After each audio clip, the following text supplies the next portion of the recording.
Assalamualaikum warahmatullahi wabarakatuh. Berjumpa lagi bersama kami dalam channel Gado-Gado. Pada kali ini saya akan membahas atau mengobrol ya tentang orang yang ingin menjadi orang yang luar biasa. Kenapa dalam tema ini lebih cenderung ke ngobrolan? Karena kalau kategori pembahasan yang lebih luas saya belum bisa untuk melaksanakan apa yang saya ucapkan atau saya katakan nantinya. Ya paling tidak untuk berbagi, saling berbagi. Mungkin dari Anda semua atau kalian yang nonton dalam video ini mampu untuk melaksanakan sehingga kalian semua bisa menjadi orang yang istimewa di mata orang lain dan khususnya di mata Allah Subhanahu wa taala. Lalu apa saja syarat atau syariat ya untuk menjadi orang yang luar biasa itu atau menjadi orang yang lebih sakti ya, di mata umum atau di mata Allah? Ada beberapa syarat yang harus ditempuh ya, ditempuh atau yang ditinggalkan gitu dari kebiasaan-kebiasaan kita dalam sehari-hari. Kita langsung saja ke pembahasannya. Yang pertama yaitu kita benar-benar ya niat ya dalam penghambaan diri kepada Tuhan Yang Maha Esa. Terus yang kedua, kita keluar dari kebiasaan-kebiasaan dirimu, kebiasaan, dan sudah cukup dua itu saja ya. Paling tidak kita harus niat ya dengan sungguh-sungguh menjadi orang yang super, menjadi orang yang lebih daripada orang yang lebih itu. Apa sih kebiasaan itu ya? Di sini apa sih ya kebiasaan itu yang harus ditinggalkan?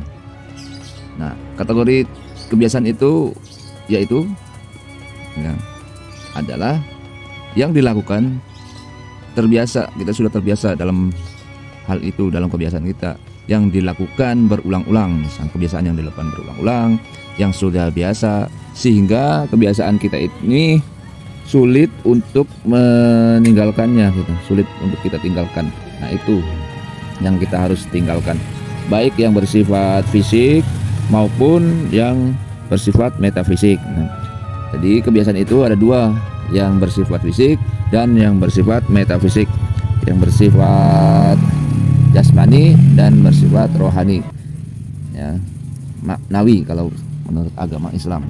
Terus jika kalian ingin menjadi orang yang sakti ya, selain sakti secara fisik ya, maka kita harus bisa meninggalkan hal-hal yang berhubungan kebiasaan secara fisik. Dan jika kita ingin hebat secara batin, berarti kita harus meninggalkan kebiasaan-kebiasaan secara batin. Nah, itulah. Jadi intinya begitu ya. Jika kita ingin sakti secara fisik, kita harus bisa meninggalkan kebiasaan-kebiasaan itu secara fisik. Dan jika kita ingin sakti atau hebat atau lebih dari orang yang lain, pada umumnya kita sakti secara gaib, kita harus bisa meninggalkan kebiasaan-kebiasaan secara batin. Intinya itu ya. Lalu apa saja sih kebiasaan-kebiasaan fisik tersebut? Yang pertama yaitu contoh ya, banyak makan dan minum. Nah, banyak makan dan minum, banyak makan bukan ngilangin makannya, berarti banyak makan kita kurangin, banyak minum khamar dan sebagainya kita kurangin. Nah, dua, banyak tidur nih kita kurangin tidur lah, bukan menghindari tidur ya, meninggalkan kebiasaan. Kan kebiasaan ini bukan meninggalkan sifat tidurnya ya, yaitu meninggalkan kebiasaan buruk, yaitu tidur mulu, molor terus, dikit-dikit tidur ya, kurangin, menghilangkan itu kebiasaan buruk itu. Terus ketiga, banyak teman, kurangin. Banyak teman bukannya lebih bagus, tapi kalau kebanyakan teman, kebanyakan ngobrol mulu, kapan kita untuk bertirakat kepada Allah Subhanahu wa taala? Intinya begitu, kita menyendiri. Kurangin banyak teman kita, dalam bukannya menghilangkan teman ya, kurangin. Intinya mengurangin teman ini pada dasarnya yaitu untuk menambah lebih konsentrasi kita, tirakat kita kepada Allah Subhanahu wa taala. Keempat ya, terpaut hukum sebab akibat. Apa sih terpaut hukum sebab akibat itu? Ya kayak seperti contoh, kalau pengen kaya ya kerja, kalau pengen kalau pengen kenyang ya makan, ya kayak sebab akibat lah ibaratnya. Kayak contoh begitu ya. Kalau nggak kerja ya nggak makan. Nah itu sebab akibat. Kurangin terpaut dengan hukum sebab akibat yang seperti itu. Karena semua ini adalah fisik ya, yang dilihat oleh mata kita. Terus banyak bicara. Kita kurangin banyak bicara.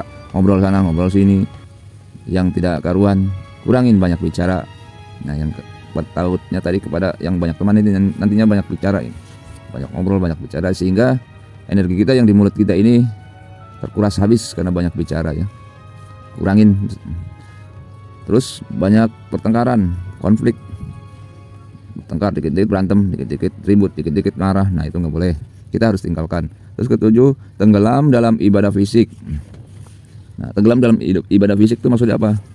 Kita banyak wirid atau banyak istighosah misalnya, banyak misalnya kan merhabanan aja tanpa memikirkan kerja atau kewajiban yang lain, zikir saja, tahajud saja, dan terus, sehingga kita tenggelam dalam ibadah fisik, sehingga kita meninggalkan kewajiban-kewajiban yang lain gitu selain daripada sholat 5 waktu ya, ini ya ibadah fisik itu. Terus tenggelam dalam ilmu umum, ilmu resmi seperti ilmu pengetahuan, ilmu fisika, itu kita larut ya, dalam ilmu-ilmu tersebut ya, larut, sehingga kita menyebabkan lupa siapa Sang Maha Pencipta ini ya, larut ya. Jadi intinya yang berbau dunia, kebiasaan-kebiasaan kita yang berbau duniawi itu harus dipangkas, dihilangkan kebiasaan-kebiasaan yang itu. Dan adapun ini semua juga ini saya ambil dari kitab Al-Hikam ya. Dan yang kedua, dan barang siapa yang bisa melaksanakan itu atau meninggalkan kebiasaan itu, maka Allah dia akan menjadi orang yang luar biasa nantinya dan mendapatkan kesaktian-kesaktian atau keistimewaan seperti bisa terbang atau berjalan di atas air, dan kesaktian-kesaktian yang lainnya yang bisa dilihat atau tampak oleh mata fisik ya. Terus lanjut. Terus yang kedua yaitu kebiasaan yang bersifat metafisik. Kebiasaan metafisik ini yang tidak tampak seperti bersifat apa ya, batin ya. Kalau di agama, kalau di kitabnya yaitu kebiasaan batin yang bersifat maknawi, yang tidak nampak, dan seterusnya. Seperti contoh ya, pengen jadi orang sakti, pengen jadi orang hebat, keinginan yang semu, dia banyak mengharapkan yang tidak ya. Pengen jadi orang kaya, pengen jadi pemimpin, hasratnya menggebu. Terus pengen kaya, ya emang sih cita-cita ya itu kan. Tapi kalau itu kebiasaan tersebut tidak dihilangkan, ini akan menutup mata batin kita sehingga terputusnya hijab antara kita dengan Tuhan kita. Keempat, dengki ya, dengki gitu, iri, dengki. Ada orang lain sukses, kita yang pusing. Ada orang beli ini, kita yang pusing. Dengki di dalam hatinya. 5, sombong, pembual. Terus pembual, pembohong. Seolah-olah kita yang paling hebat, paling sakti. Merasa pede, seolah-olah ilmu kita hebat, seolah-olah ilmu kita kuat dari itu, tenang. Terus gampang dipuji orang lain. Nah, terus riya, yaitu pengen dilihat orang lain dalam beramal. Dia pengen dilihat orang lain, seandainya tidak ada yang melihat, dia tidak senang. Tapi seandainya dia lihat pekerjaan kayak atau dalam ibadah kayak, riya lah intinya, yang bersifat berbau riya.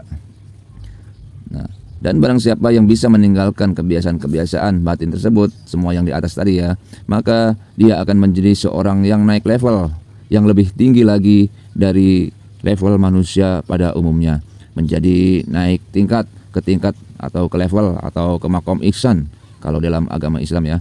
Nah, kalau dalam agama lain ya mungkin makom yang diberikan mukjizat oleh Tuhan Yang Maha Esa ya. Apa sih keistimewaan batin tersebut ya, yang tadi yang nomor 2 ya, yaitu terangkat tabir dalam kelalaian. Jadi seandainya kita mau melaksanakan kelalaian atau mau melaksanakan yang sifatnya ria, itu sudah tertangkas sendiri, sudah tertutup, sudah terprotek. Arah-arah negatif yang di dalam batin kita ini bisa terprotek dengan sendirinya, sehingga kita tidak bisa lagi untuk melaksanakan kejahatan-kejahatan yang secara batin tersebut. Terus yang kedua, terbukanya hijab batin, pintu hijab batin antara kita dengan Sang Khalik, hubungan kita antara Sang Khalik, ya, terbuka tuh hijabnya, cahaya terbuka lebar, ya, sehingga kita bisa mengenal jati diri kita sebagai manusia dengan dirinya sendiri dan dengan Tuhan, dengan Allah.